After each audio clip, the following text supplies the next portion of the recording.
Bom, então a gente vai agora chegar na parte efetivamente da preparação do alimento, né? Então a gente já cadastrou o fornecedor, recebeu o alimento, armazenou adequadamente e agora vamos ver como fica essa história do pré-preparo, do preparo e do pós-preparo das refeições em relação à questão de legislação. Bom, o pré-preparo é o momento que a gente vai fazer a higienização dos alimentos, vai fazer tempero, vai fazer corte, porcionamento, vai selecionar, vai adicionar ingredientes, como no caso de um bolo, tal. E aí? O grande problema neste momento é o risco de contaminação cruzada que tem. É um dos momentos mais cruciais dentro da unidade de alimentação para evitar um surto de DTA, né? Para evitar a contaminação do alimento. Então, a primeira coisa que a gente tem que saber é o que quer dizer efetivamente essa expressão contaminação cruzada. Então, a contaminação cruzada, de acordo com a definição que aparece nas duas portarias velhas amigas nossas, diz que é a transferência da contaminação de uma área ou um produto para áreas ou produtos que anteriormente não estavam contaminados e que essa contaminação acontece por meio de superfícies de contato, de mãos, de utensílios, de equipamentos, entre outros. Então, veja, o manipulador aqui, ele é um ponto crucial dessa situação. Então, ele tem que ser muito bem treinado para que ele saiba lidar com os riscos dessa contaminação cruzada. Essa contaminação, então, no pré-preparo, ela pode ocorrer durante o momento que a gente está manipulando diversos tipos de alimento na mesma área ou com os mesmos utensílios. Ambas as situações não são adequadas. Vocês estão vendo com a Silvia, em planejamento de UAN, que a gente tem que manipular, fazer o pré-preparo de alimentos diferentes em áreas diferentes, né? Não vou lavar verdura que tem terra tal no mesmo lugar que eu lavo frango que tem salmonela. Eu tenho que ter, então, áreas diferentes para manipulação de alimentos diferentes. E, obviamente, utensílios diferentes também para essa manipulação. E essa contaminação pode ocorrer também de alimentos. Posso contaminar alimentos cozidos a partir de alimentos crus ou vice-versa, né? Então, por exemplo, eu posso ter uma carne que já foi assada, já foi no forno, assou e eu tiro para fatiar essa carne. E alguém do lado está lavando uma verdura crua. Então, pronto, um alimento cru contaminando um alimento que já foi cozido. Ou ainda esse alimento cru, essa carne que eu estou cortando, e do meu lado tem um cidadão temperando o frango que vai servir no dia seguinte. Quer dizer, então, é um trabalho realmente que faz... É um momento do cotidiano e que o funcionário tem que estar atento todo o tempo para não incorrer nesses riscos. Então, como que a gente evita essa contaminação cruzada? Então, higienização de mãos em todas as situações é uma bênção, né? Então, higienizar as mãos e utensílios antes de iniciar qualquer atividade ou quando eu mudo de atividade, quando eu deixo uma atividade para fazer uma outra. Então, eu estava cortando aquela carne assada, deixo a carne assada, porque eu vou ajudar ali a lavar a verdura. Então, eu vou lavar minha mão antes, muito bem, antes de mudar de atividade. Eu estou grelhando um peixe e me pediram para vir aqui ajudar a transportar umas cubas de alimento para a área de distribuição. Eu tenho que higienizar as minhas mãos antes de fazer essa atividade, antes de mudar de atividade. E quando eu voltar de novo para a minha atividade anterior, novamente tenho que higienizar as mãos. Então, higiene de mão é um mantra dentro de UAN, né? Outra coisa, todos os alimentos devem estar protegidos, tanto dentro quanto fora das geladeiras. Então, normalmente, você leva para a área de preparo, o alimento que já está pré-preparado, você traz da câmara os lotes de carne que serão manipulados, vão ficar numa geladeira na área de pré-preparo de carnes, tudo tem que estar protegido, nada pode ficar destampado e à vontade, né? Uma coisa importante é não reaproveitamento de embalagens, tá? Embalagens, elas são elaboradas para uso único, tem proteção interna, tal, que quando são lavadas saem e colocam alimento em contato com um material que nem sempre é adequado. Então, nunca reaproveitar a embalagem UA. Manter alimentos de origem diferentes em locais separados ou em horários diferentes. Então, isso é uma coisa interessante. Vocês estão vendo com a Silvinha, a gente já falou aqui também, que manipulação de alimentos diferentes devem acontecer em locais diferentes, separados por parede, né? A Silvinha fala que tem que ter uma separação física entre essas áreas e tudo. Só que às vezes, por exemplo, eu faço supervisão num hotel, supervisão de estágio num hotel, não, num hospital, que só tem uma área de pré-preparo. Mas e aí, como é que faz? Tem que preparar carne e hortaliça naquele lugar, como é que fica? Então, lá eles funcionam com um rigor de horário muito interessante. Então, veja, de manhã são higienizadas todas as hortaliças e frutas que serão utilizados no hospital, naquele dia até amanhã do dia seguinte. Isso tudo é higienizado, guardado em câmara, protegido, limpo. Quando chega 11 horas da manhã, o pessoal que está higienizando a hortaliça tem que ter finalizado esse trabalho. Aí é feita a higienização do local. Higienização séria, feito lavando parede, lavando bancada, clorando, né, higienizando também com solução de hipoclorito de sódio, tudo isso. E ao meio-dia os açougueiros chegam para trabalhar. E aí ao meio-dia aquela cozinha já higienizada vira uma área de pré-preparo de açougue. Então os açougueiros vão fazer o pré-preparo dos alimentos do jantar daquele dia e mais o almoço do dia seguinte. Depois eles higienizam todo o setor novamente e pronto, se alguém precisar higienizar ainda mais uma fruta, alguma coisa, nesse dia já está liberado o espaço para isso, ou então para o dia seguinte cedo, quando recomeça a higienização de hortaliças e frutas.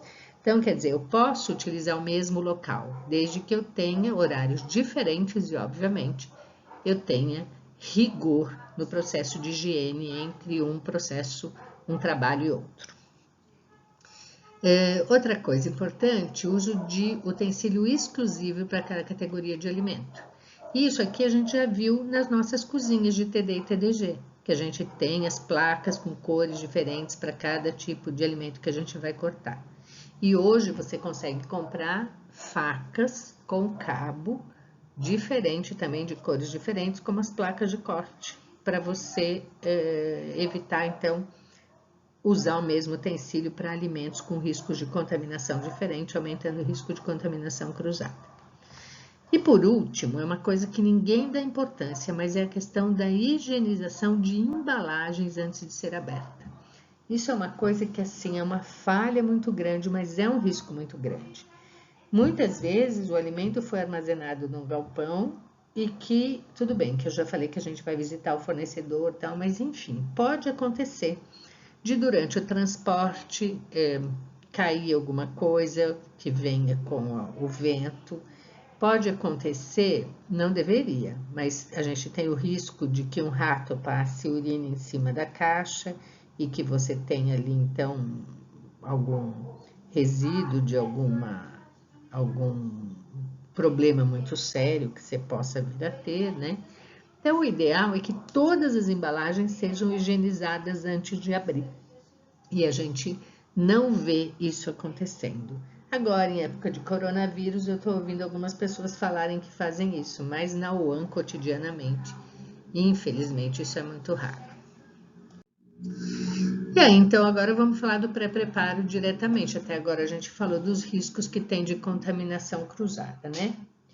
Então, o pré-preparo, ele vai ter, vocês estão vendo na área de planejamento de Yuan, ele deve ter uma configuração adequada, essa coisa que a gente já falou, de setores diferentes, áreas diferentes para manipulação de alimentos diferentes, e ele deve ter um fluxo, né? Ele deve permitir um fluxo do alimento na Yuan, que o alimento vá sempre de uma área mais suja para uma mais limpa, ou seja, armazenamento, passa pelo pré-preparo, do pré-preparo passa para o preparo e dali para a distribuição. Mas isso vocês estudam mais profundamente em planejamento de Yuan. Agora, na área de pré-preparo, é proibido manipulação de alimento em área externa, absolutamente proibido. Risco de uma pomba passar, de um animal qualquer, risco de inseto, de mosca, quer dizer, não pode manipular alimento na área externa de lugar nenhum. Proibido o uso de matéria-prima vencida ou mantida em temperatura inadequada. Matéria-prima vencida eu já comentei com vocês, é até um risco muito grande de crime contra a saúde pública. Agora, um alimento que fica em temperatura inadequada, a gente já estudou quando viu os fatores que interferem no crescimento microbiano, o quanto a temperatura interfere no crescimento microbiano. Então, alimento que estiver fora de temperatura deve ser desprezado. Uso de alimento com embalagem que não esteja íntegra, que tenha sido violada, que esteja amassada, que esteja enferrujada, estufada e sem identificação de procedência ou validade. Tudo isso é proibido de usar. Então, veja, a gente botou até aqui, ó, a questão da lata, por exemplo. Já me questionaram, por que uma lata amassada eu não posso usar? Porque, veja, aqui tem uma lata amassada. Temos um grande amassamento aqui nesse trechinho. Então, veja, essa lata, ela tem por dentro um verniz, que a gente chama de verniz alimentício, que ele tanto serve para vedar os poros desse material, né, dessa folha de Flandres, quanto para evitar que o alimento fique em contato direto com a lata. Muito bem. Quando a lata está amassada, o que acontece? Esse verniz pode ter quebrado aqui exatamente na região do amassamento, este verniz pode ter quebrado lá dentro. Então, se ele quebra, o alimento começa a ter contato com a lata, mas isso não é o pior. O pior é que você eliminou a vedação que tinha e aí é possível que haja passagem de ar para dentro dessa lata, de algum tipo de contaminação microbiana, e aí a gente tem um grande risco de ter um alimento contaminado sem perceber. E quando a lata está estufada, é um sinal de que ali dentro você está tendo, muito provavelmente, o desenvolvimento de uma bactéria que pode não ser uma bactéria patogênica, mas que é uma bactéria deteriorante. E que à medida que ela se reproduz, ela produz gás, e esse gás vai estufando a lata. E então, é um indicativo de que não deve ser consumido. Lata enferrujada, obviamente que sem chance, né? O que eu queria ressaltar é que as mesmas coisas que acontecem com uma lata pode acontecer com uma embalagem longa-vida, como a embalagem de leite.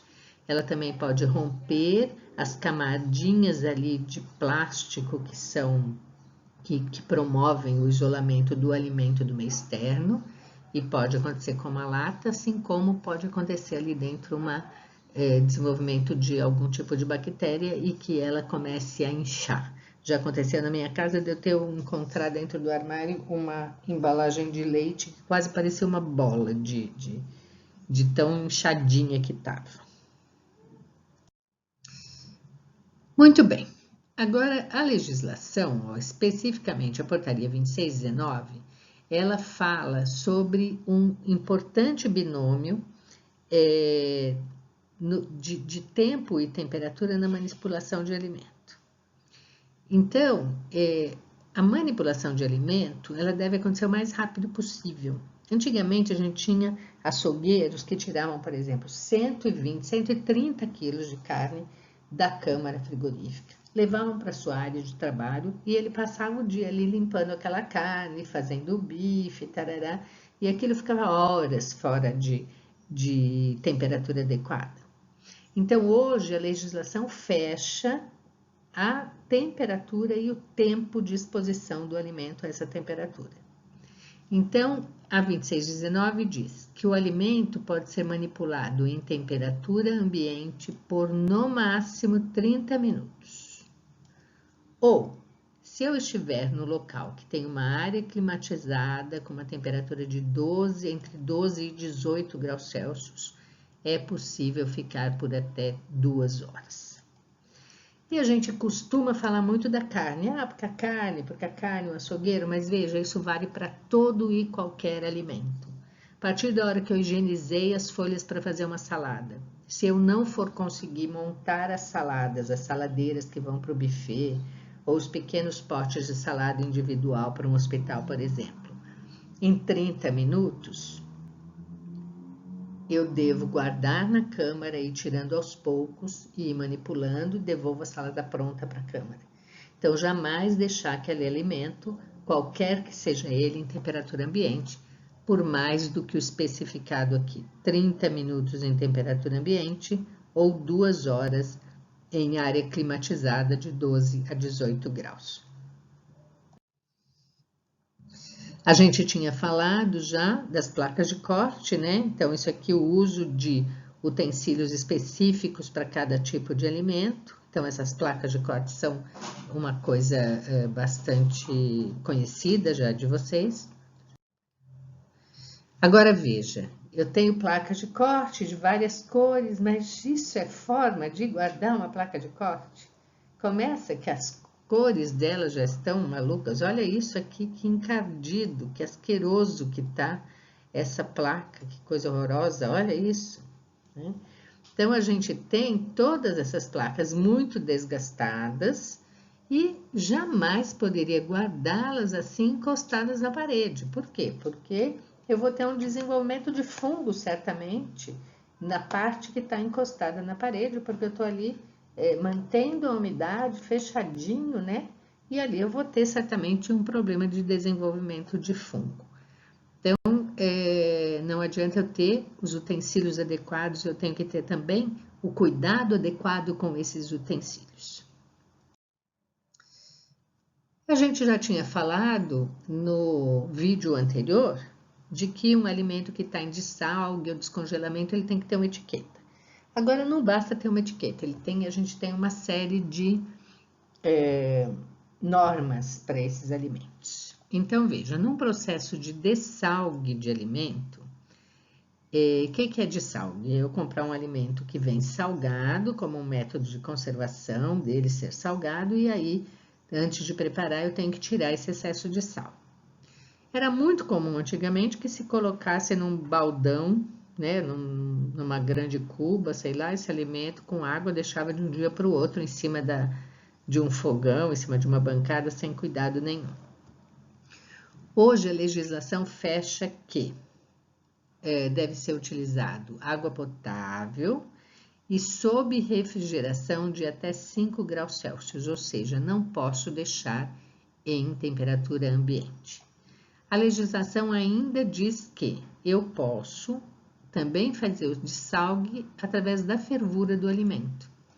Então, eu posso colocar esse alimento salgado numa panelão com água, ferve, despejo essa água, coloco outra, ferve, despejo essa água, até que ele perca todo o sal. Por que não é um método tão adequado? O adequado é que a gente faça isso aqui, deixe em água potável sob refrigeração, troque essa água sistematicamente. Se eu fervo, eu vou promovendo um cozimento, um leve cozimento desses produtos, depois quando eu vou preparar, ele já não absorve o tempero da mesma forma, quer dizer, o produto final, do ponto de vista sensorial, vai ter perda. E aí isso não é interessante, né? E a mesma coisa acontece com a questão do descongelamento. Então, a legislação diz que deve acontecer em câmara ou em geladeira, numa temperatura inferior a 5 graus Celsius. esse é o ideal do descongelamento. Um descongelamento lento, especialmente para carnes, né? Um descongelamento lento que garante e numa temperatura que garante a integridade do alimento, garante que eu não vou ter proliferação microbiana, nada disso. A legislação dá duas outras opções ainda. Pode ser feito em forno de convecção ou no forno de micro-ondas. Mas, da mesma forma que eu comentei do dessalgue, se eu coloco em forno para descongelar, tanto de micro-ondas como de convecção, em ambas as situações eu vou tendo um leve cozimento desse produto e quando eu vou preparar, eu vou ter um comprometimento da qualidade sensorial da preparação. Então, não é o ideal. Mas o que nunca deve acontecer é que ele seja descongelado em temperatura ambiente. Isso vale para a casa da gente também, tá? E uma coisa importante, você coloca um alimento para descongelar, especialmente os volumes de carne que se utilizam em muitas UANs, que passam de 100 quilos em muitas delas, você coloca um volume de carne desse para descongelar e você vai ter a exsudação de um líquido que tem um teor proteico alto, que vem aquela coisa com uma aparência de sangue e que é um líquido altamente interessante para a proliferação microbiana. Então, tem que ter bastante cuidado com esse líquido para ele não ficar escorrendo dentro da câmara, se escorrer, limpar imediatamente, porque ele representa uma grande fonte de contaminação cruzada e que deve ser muito bem cuidado.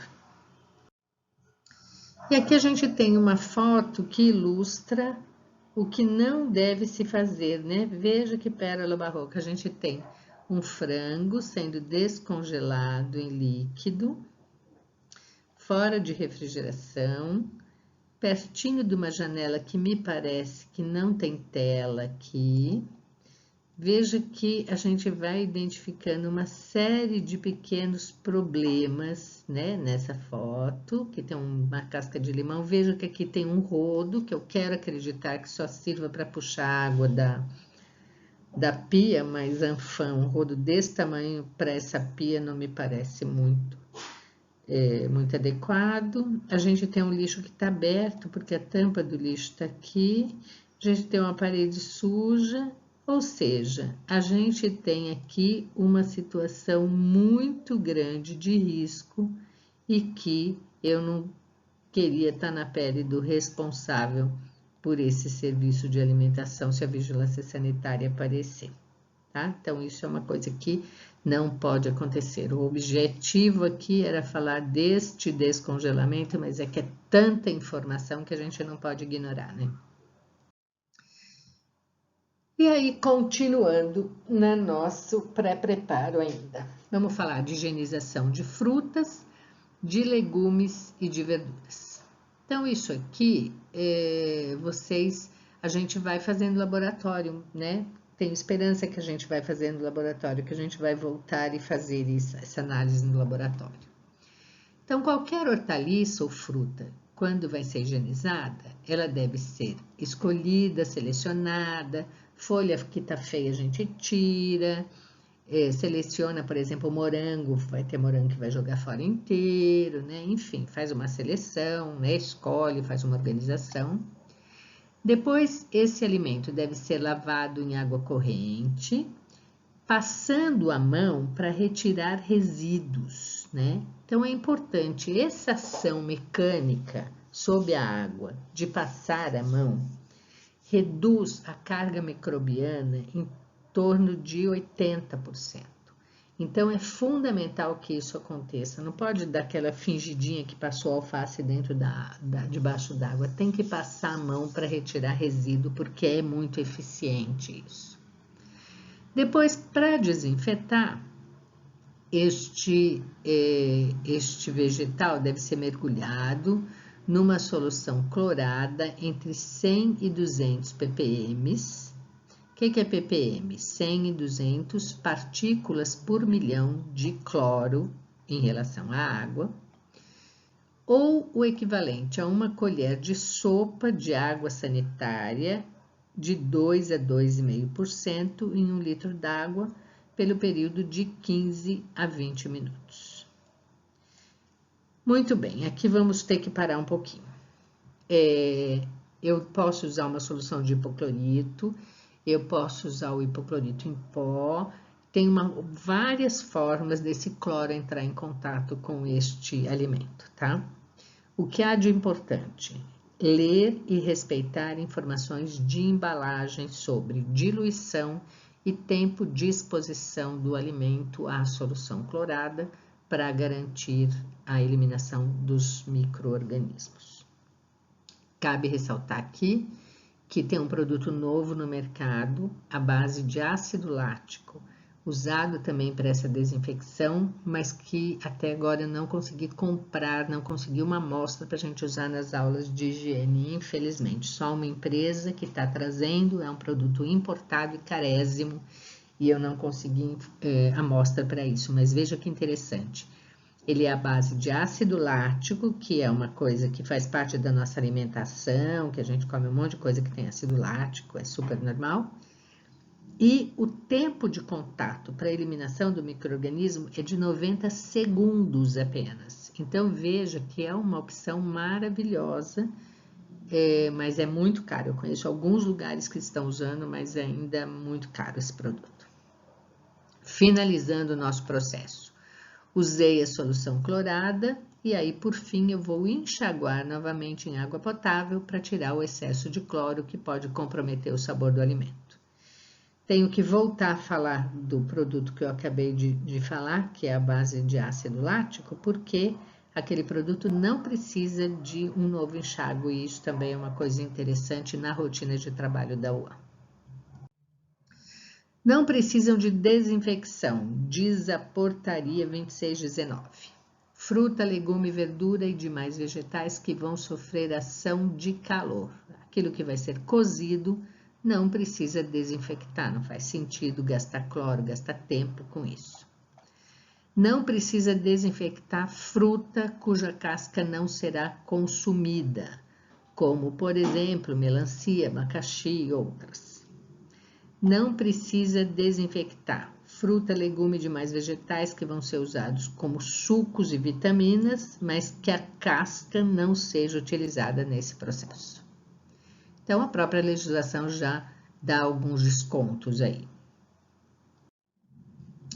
Com relação aos ovos, a gente já falou um pouco de ovo, não fui eu que dei aula de TD para vocês, mas eu tenho certeza que vocês já tiveram informações sobre ovos em TD. Não é permitido o uso de ovo com casca rachada ou suja. Eles devem ser manipulados de maneira que o conteúdo não entre em contato com a superfície externa da casca, por conta do risco de salmonelose que tem nessas cascas. Ovo frito deve apresentar gema dura, isso está na legislação. Não servir preparações com ovos crus ou gema mole. O ovo cozido deve ser submetido a uma cocção por 7 minutos depois da fervura, embora a gente saiba que 7 minutos não é o suficiente para a gema ficar sólida. A gente dá de 10 a 12 minutos, especialmente se estivermos trabalhando com ovos grandes. E com relação ao uso, preparações que levam o ovo cru, como mousse, como molho de maionese e tal, é possível fazer, mas utilizando ovos que sejam pasteurizados. Jamais usar ovos frescos, porque o ovo pasteurizado, vocês aprenderam em TA, ele já passou por um processo que eliminou todos os micro-organismos patogênicos. Então, nesse caso, pode utilizar para preparações que levam ovo cru. E agora chegamos no preparo, que é a parte efetivamente que a gente coloca o alimento em contato com a temperatura, né? Muito bem, então, no preparo, os alimentos devem atingir a temperatura de 74 graus Celsius no centro geométrico. Então, tenta imaginar uma peça de lagarto, uma peça de qualquer coisa, picanha, qualquer carne dessa, que tenha sido submetido ao calor do forno. Então, ela no centro geométrico, ou seja, no centro em relação ao horizontal, ao vertical e à profundidade, no miolinho, no mais profundo âmago dessa peça, tem que ter chegado a temperatura de 74 graus Celsius. Essa é a regra clara que a gente tem para cocção de alimentos, tá? Então, isso a gente usa como um mantra em produção de refeição. A portaria 2619, ela faz uma ressalva que eu tenho certeza que a gente já falou desse assunto lá atrás, quando a gente falou de crescimento microbiano, né, de fatores que interferem, que eu posso fazer outras combinações de tempo e temperatura que também garantem a eliminação dos micro-organismos todos, né? Se eu deixar o alimento a 70 graus por 2 minutos ou a 65 graus por 15 minutos, também nessas situações eu tenho eliminação microbiana completa. Porém, no Mouan a gente não consegue manter o alimento 15 minutos pela mesma temperatura. A gente tem fogão, forno que estão produzindo calor e estão aumentando a temperatura do alimento.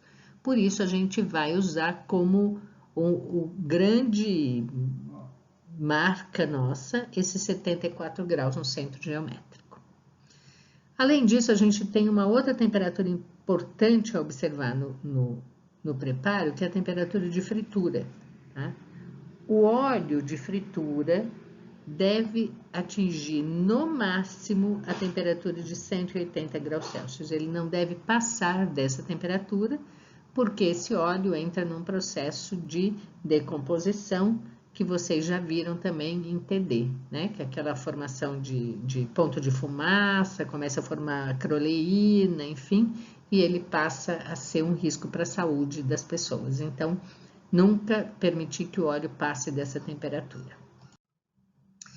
Aí eu pergunto, é seguro reaquecer o alimento? Claro que isso era muito mais legal se a gente estivesse na aula conversando e eu ia perguntar, ia deixar o slide, ia provocar discussão, mas infelizmente não dá para a gente fazer isso agora. Então, muito bem. Eu posso sim reaquecer o alimento, desde que eles tenham sido conservados adequadamente em geladeira ou congelador, ou seja, desde que eu garanta que durante todas as etapas de processo do alimento ele esteve dentro de temperaturas de segurança. Aí, aquela sobra eu armazenei de forma adequada e aí eu posso sim reaquecer esse alimento, mas no reaquecimento a temperatura tem que atingir no mínimo 74 graus Celsius no centro geométrico de novo. Ou seja, uma garantia total de que se houve algum tipo de contaminação durante este processo todo, nesse reaquecimento eu consigo eliminar de novo as bactérias patogênicas. E aí, depois que o alimento está pronto, eu tenho que me preocupar em como é que eu vou conservar este alimento para eu garantir a inocuidade dele, né? Então, no pós-preparo, o alimento deve ser resfriado o mais rapidamente possível, se não for ser consumido imediatamente. Então, ele deve passar de 60 graus para 10 graus Celsius em 2 horas. Então, quer dizer, eu tenho que provocar, se precisar, eu uso gelos, qualquer coisa. Hoje a gente tem uns equipamentos em unidades de alimentação chamados de resfriadores, que tem uma capacidade grande de tirar a temperatura, o calor do alimento. Então, assim, eu tenho que promover essa queda de 60 graus para 10 graus no centro geométrico do alimento, e que isso aconteça no máximo em 2 horas, e depois eu vou colocar esse alimento ou em 5 graus Celsius em refrigeração, ou vou colocar para congelar em menos 18 graus. Para facilitar isso, eu vou dividir os alimentos em pequenas porções, já falamos disso quando eu desenhei aquele gastronorme lindo em azul aqui no slide lá atrás. E aí eu vou colocar esses alimentos em pequenas porções nas temperaturas de segurança que a gente já falou. Então, se for necessário, eu vou usar gelo para baixar essa temperatura, mas hoje tem o equipamento chamado resfriador, que é fantástico. Se o alimento for ser congelado, ele deve chegar na temperatura de menos 18 graus em no máximo 6 horas, tá? Isso também é uma outra coisa, deve ser um processo acelerado para evitar a formação de grandes cristais de gelo que seja virentear, gelos pontiagudos que podem depois comprometer a qualidade sensorial desse alimento. E o alimento que foi descongelado não deve ser recongelado jamais, a não ser que eu mude o estado desse alimento. Eu descongelei uma carne crua, aí eu preparo essa carne, elimino completamente agentes microbianos e aí eu posso congelar essa preparação que eu fiz com a carne. Mas jamais descongelar um produto e recongelar no estado que ele se encontra. E aqui a gente tem, né, por curiosidade, olha, atenção, molho resfriando. Então, aqui a gente tem até uma etiqueta que diz que é um molho de tomate, que foi fabricado no dia 11 de 10 de 2004, que vence em 2 dias, dia 13 de 2004, e que ele estará indo para refrigeração depois que ele atingir uma temperatura de segurança nesse banho de gelo que ele está recebendo aqui, tá? Então, isso é só uma ilustração de um cuidado que a gente pode ter para a segurança do alimento.